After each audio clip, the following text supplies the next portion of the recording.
Good morning, everybody. Effortless Roller here on June 6th, putting up the cockbirds. Dang, they are working it up there. Today is nice and cool, so I'm gonna put the hens back up too, but if I can, depending on if the kids are gonna get up or not. Oh man, come on, guys. Keep working behind the tree. But this cock kit, man, they can really work. You know, a lot of families I notice struggle to get good cockbirds.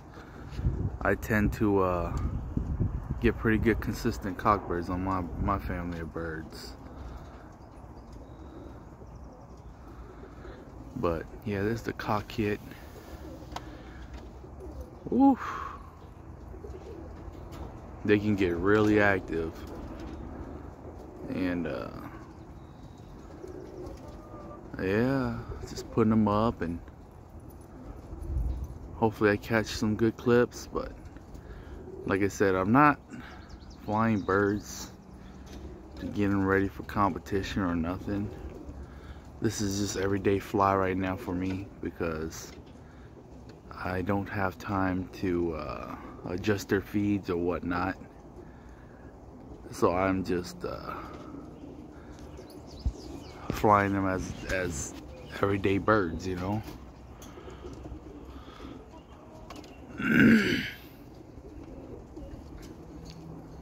Right now they're just on 50-50 wheat and Milo. Of course I adjust according to weather. You know, too much wheat in this family, at least for me. The good thing about wheat is it makes my birds fly longer, but it brings them down. I like them at this height. I think they're roughly about like 250 feet. So they're not a very high flying family, and they start working really good. But like I said, this kit's been locked up for a little over a week. So this is actually the first time out since my hen kit at least came out. I think randomly they came out. Oh my god, that's guys, hold on, it's gonna get blurry. I want to clean my lens. Alrighty, there we go. Oh, come on, guys. This cock kit actually gets really fun. I noticed with this cock kit, if I fly them in the wind, they do really good. You know, on a regular calm day, they don't really do that great. I mean, they roll, they set up and whatnot, but they just, I noticed that, man, when you get a little slight breeze, these egg triggers, these boys, and they go, while the hens tend to shut down a little bit. The boys seem to just let it go. But man, come on. Sorry guys, it's all up on my phone now. But you could tell, you know, they haven't been flown for a minute. And this family, like I always said before in my previous videos, you lock them down, you put them back up, they still roll. You know, but you do lose a little bit of the chemistry because they start doing a lot of spinning. So you gotta fly, them to get them out of that zone of wanting to roll so much. And once you get them to shut that roll down a little bit, the chemistry starts coming back again, and when it does, they get explosive again. So every time you lock them down for too long, I would say maybe like 3 to 4 days, then they get the chemistry right back and they're more enjoyable. Ooh, I'm zoomed in. But yeah, guys, hopefully everybody's having a good season so far. There you go. Yeah, so I get a lot of activities with my boys. Like I said, I have not gone through to really select any birds to be flown in competition. I'm kind of curious though. There are a few cockbirds and a few hens that I could make a team out of, and curious to see if they would work well together. But what they're doing here, I kind of call this like they do this when they're young birds. I call this, when Danny was still alive, we talked, we call this kind of like a beehive. Where they kind of just start, you know, like rolling and then fluttering all over the place. You know, they do this every now and then.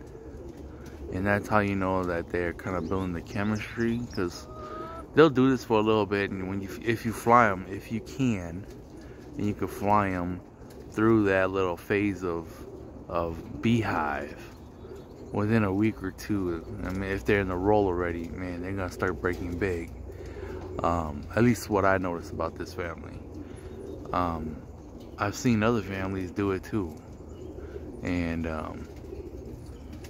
like I said, in my experience, that's usually how this one works.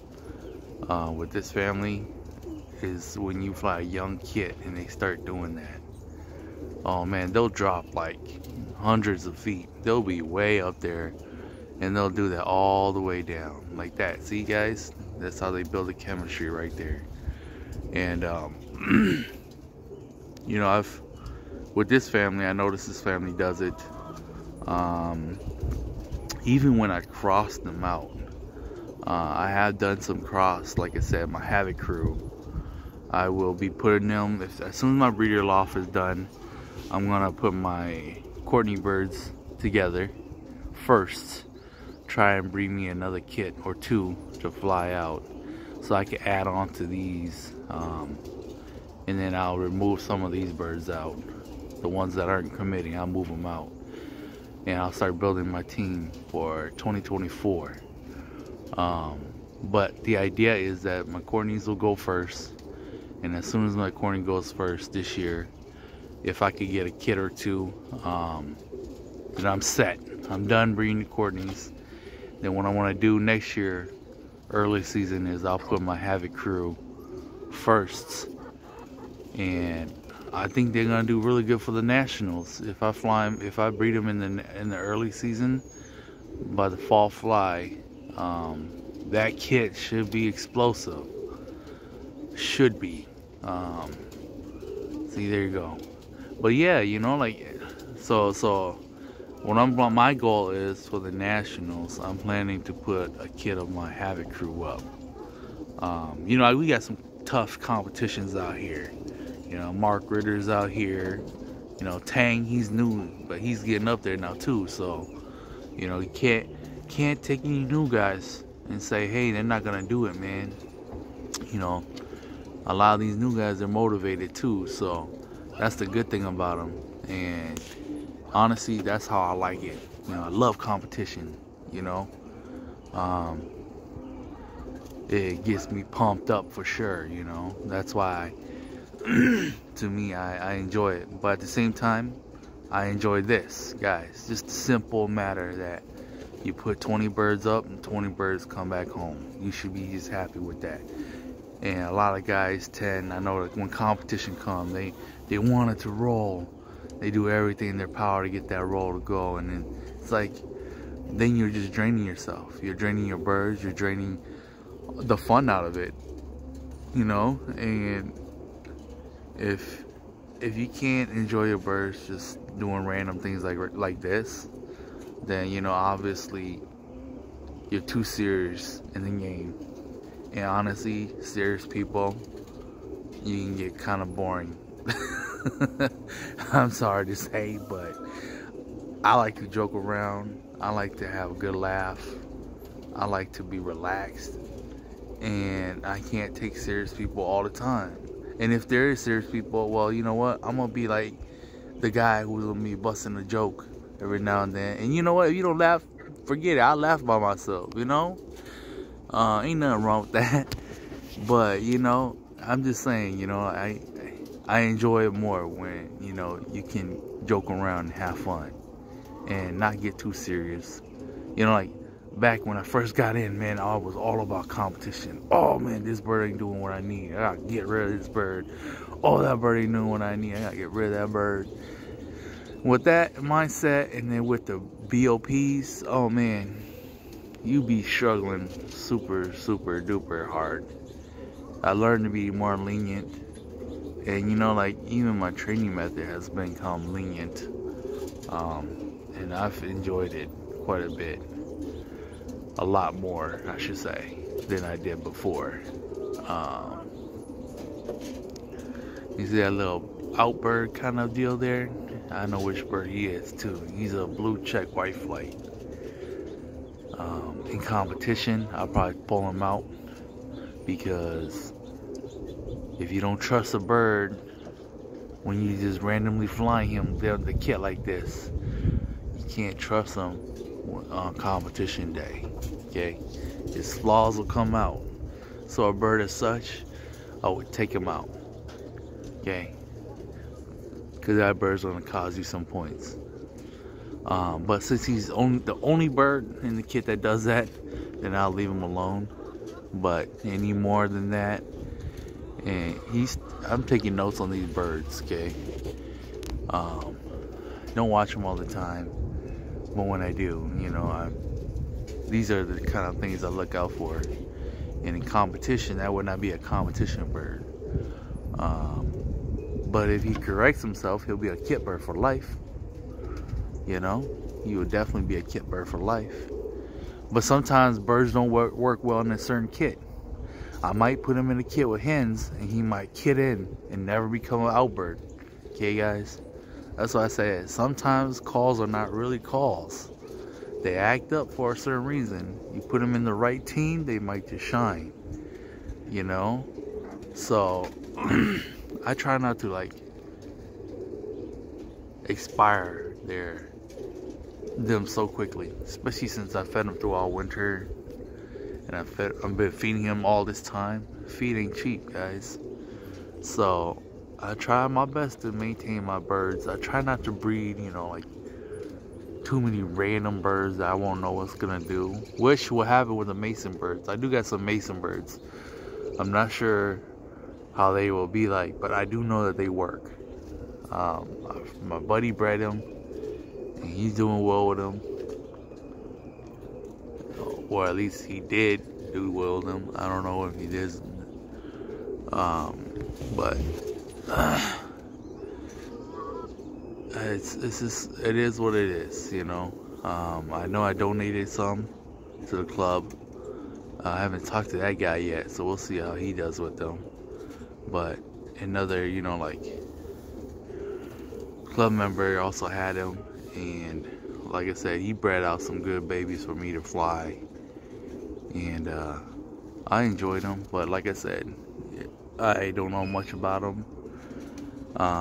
From the kit that I did have, I did get some really good deep birds in that kit, and I really enjoyed him. But only time will tell, guys. Only time will tell. But yeah, you know, I've been rambling on, just showing off birds. But oh yeah, so let me show you guys a little bit about my breeder. It's gonna be a 8x16, like I said. These two walls right here, these walls are gonna come out. They're gonna be on the outside here. But I'm gonna have these wire racks down at the bottom here, so I get fresh air going through across the whole kit box and breeder loft. On top here is gonna also have some wire racks that goes across the top to get airflow. And about 4 feet of this is just gonna be, you know, smart siding. That's what these are called. And that's gonna be on the outside here. And then I'm gonna do a close off so that I can close in the winter time, so it's not so cold, especially those windy nights when it gets -degree real quick. I'll have a piece that I'll close off from the inside, from both top and bottom, And basically, you know, this half will be my breeder loft, which is going to be 8 feet by 8 feet. The front of that area here, which is the 4 by 8, is going to be my separation loft. And then I picked up this pigeon. Sorry with the messy yard, guys, but I got this little aviary here, and it's 4 by 8 as well, and I have 2 of them. So I'm gonna connect that to the front of the kit box, of the breeder loft, so that, you know, my hens and my cocks can go out there and get some sun. So that'll be on the front side of it. And then, you know, like back here, I got some cameras back out here. You know, gotta be safe now, guys. So we gotta put up the cameras. Oh man, I just missed a good break up there. But yeah, you know, I'll put my cameras up as well, and, you know, like make sure I get a good view of my whole yard. And, you know, out here, word of mouth is that there's a family of bears out here. I haven't seen them. I don't want to see them. You know, but I've seen the foxes. I haven't seen coyotes, but I've heard them. But definitely there's predators out here, and I'm making it proof so I can just enjoy it, you know, and not be so worried about it. But that's where the cameras come into play. And, you know, I'm not really a person who likes to, you know, like to just say it's safe. You know, I always try to be as safe as I can. But yeah, I just kind of want to reach out and just babble on some more, I guess.